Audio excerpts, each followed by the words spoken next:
5 years ఈరోజు మనం చెప్పిన శాస్త్రం B.Ed గణిత శాస్త్ర బోధన అభ్యసన శాస్త్రం 2 తెలుగు మరియు సంస్కృత అకాడమీ ఆంధ్రప్రదేశ్ వారి బుక్ అండి ఇది. ఇందులో మదింపు మూల్యాంకనం గురించి చెప్పుకుంటున్నాం. అసెస్మెంట్ ఎవాల్యుయేషను దాంట్లో వచ్చేసి మూల్యాంకనము మదింపు ఒకటి కాదు అని చెప్పుకోబోతున్నాము. మూల్యాంకనం మదింపుకు డిఫరెన్సెస్ చూడండి ఒకసారి. ఇవి ఒకదానిపై ఒకటి ఆధారపడి ఉంటాయి. మూల్యాంకనం అనేది పిల్లలు సాధించిన ప్రగతిని నిర్ణయించే అంశం అయితే, మదింపు అనేది ఆ నిర్ణయం చేయడానికి లేదా నిర్ణయం రావడానికి ఉపయోగించే సాధనాలు లేదా పద్ధతుల గురించి తెలుపుతుంది.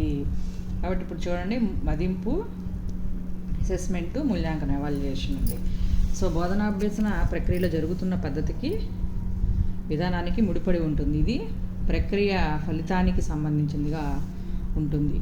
నిర్ధారణకు రావడానికి జరిపే ప్రక్రియ, ఏం నేర్చుకున్నారో నిర్ధారించే ప్రక్రియ.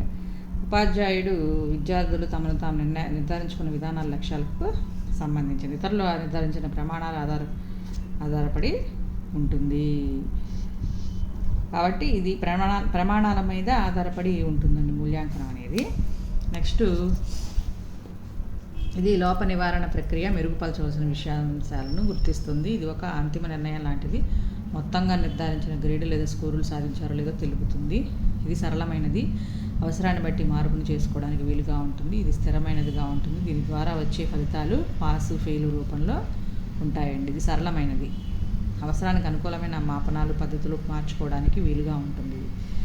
ఇది అసెస్మెంట్ అనేది. ఇదేమో నిర్ధారణ మాపనల ద్వారా మాత్రమే చేయడం జరుగుతుంది. ఆల్రెడీ నిర్ధారితం అయిపోతుందండి. ఇక్కడ పిల్లల ప్రతిభను ఉపాధ్యాయుడు వారికి వివరిస్తాడు. దాని ఆధారంగా పిల్లలు తమ అభ్యసనాన్ని మెరుగుపరుచుకుంటారు. ఫలితాలకు పిల్లలు ఎలాంటి హక్కు, అధికారం ఉండదు. వాటిని అంగీకరించడం మాత్రమే జరుగుతుంది. సందర్భాన్ని బట్టి ఉపాధ్యాయుడు బోధనా వ్యూహాలు మార్చుకుంటాడు. పిల్లల ఉత్తీర్ణత గురించి మాత్రమే చెబుతారు. సామర్థ్యాల వారీగా పిల్లల ప్రగతిని పరిశీలించి నమోదు చేయడం జరుగుతుంది. విషయానికి సమాచార సామర్థ్యాలకు ప్రాధాన్యత ఉంటుంది. నిరంతర సమగ్ర మూల్యాంకనానికి అనుకూలంగా ఉంటుంది. యూనిట్ వార్షిక పరీక్షలకు పరిమితమైనదిగా ఉంటుంది. విద్యార్థులకు పరీక్ష అని తెలియకుండా ఉపాధ్యాయుడు పిల్లల సామర్థ్యాలను మదింపు చేస్తాడు. ఇక్కడ అసెస్మెంట్లో పరీక్ష పెట్టడం ద్వారా పిల్లల సామర్థ్యాలు మదింపు చేస్తారు. ఎవాల్యుయేషన్లో ఈ విధంగా మదింపు మూల్యాంకనానికి డిఫరెన్సెస్ ఉంటాయి. నెక్స్ట్, ఇక అసెస్మెంట్ అనేది 2 రకాలండి. Formative assessment, summative assessment. ఇది తెలిసిందే మనకి. ఫార్మేటివ్ అసెస్మెంట్ అంటే మదింపు అనేది భయరహిత వాతావరణంలో పిల్లలకు ఆసరాగా నిలిచి అభ్యాసాన్ని వేగవంతం చేసుకోవడానికి ఉపాధ్యాయుడు పిల్లల ప్రగతిని నిరంతరం పరిశీలించే పద్ధతి. కేవలం మార్కులు, గ్రేడుల రూపంలో కాకుండా పిల్లలకు వారి సామర్థ్యాలు, సాధన స్థితిగతులను వివరణాత్మకంగా తెలిపి వారికి సరైన సూచనలు, సలహాలు ఇచ్చే పద్ధతి. ఇది బోధన అభ్యసన జరుగుతున్న సమయంలో నిరంతర ఫీడ్బ్యాక్ ఇస్తూ ఉపాధ్యాయునికి, విద్యార్థికి తమను తాము సరిచేసుకునే వీలు కల్పిస్తుంది. ఇంకా అవసరమైన మార్పులు చేర్పులు చేసుకోవడానికి తోడ్పడుతుంది. లోప నిర్ధారణకు, సవరణకు ఉద్దేశించింది. పిల్లలు ఎలా నేర్చుకుంటున్నారనే దానిపై సమర్థవంతమైన ఫీడ్బ్యాక్ను అందిస్తుంది. తమకై తామే భాగస్వాములై నేర్చుకోవడంలో ప్రధాన భూమిక వహిస్తుంది. ఒక పాఠ్యాంశం లేదా యూనిట్లు పిల్లలు వెనకబడడానికి కారణం గ్రహించి ప్రత్యామ్నాయ బోధన చేయడానికి సహకరిస్తుందండి.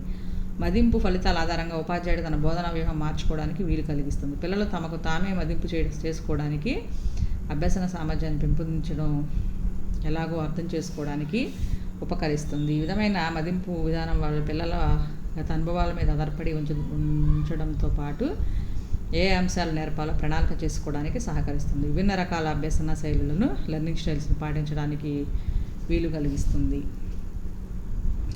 తాము చేసిన పనిని అంచనా వేసుకోవడానికి, నిర్ధారించడానికి పిల్లలను ప్రోత్సహిస్తుందండి. నెక్స్ట్, ఫీడ్బ్యాక్ ఆధారంగా ఏమవుతుంది, విద్యార్థులు తమ అభ్యసన పద్ధతులను సరిచూసుకోవడానికి, దేనికి ప్రాధాన్యతనివ్వాలని నిర్ధారించుకోవడానికి పిల్లలకు స్వేచ్ఛనిస్తుంది. జట్లలో పరిశీలించుకోవడానికి, సహకరించుకోవడానికి పనికి వస్తుంది.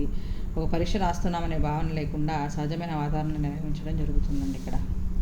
తర్వాత, ఫార్మేటివ్ పద్ధతిలో మదింపు వేసేటప్పుడు పిల్లలు ఎలా ప్రతిస్పందిస్తున్నారో అనేది నమోదు చేసుకోవాలి.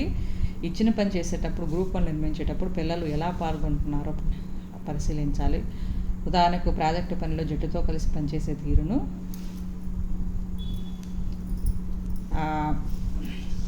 గ్రూప్ పనులు చేసేటప్పుడు జట్టుతో కలిసి పనిచేసే తీరుని, కలుపుకొలతనాన్ని, నాయకత్వ లక్షణాలను, జట్టు సభ్యులతో ప్రవర్తిస్తున్న పద్ధతిని, భాగస్వామ్యాన్ని పరిశీలించాలి. అంటే ప్రాజెక్టుకు చెందిన విషయాంశాలతో పాటు పై విషయాలను కూడా మదింపు చేయడం వల్ల సాంఘిక ఉద్వేగ అంశాలను కూడా పరిశీలించినట్లు అవుతుందండి.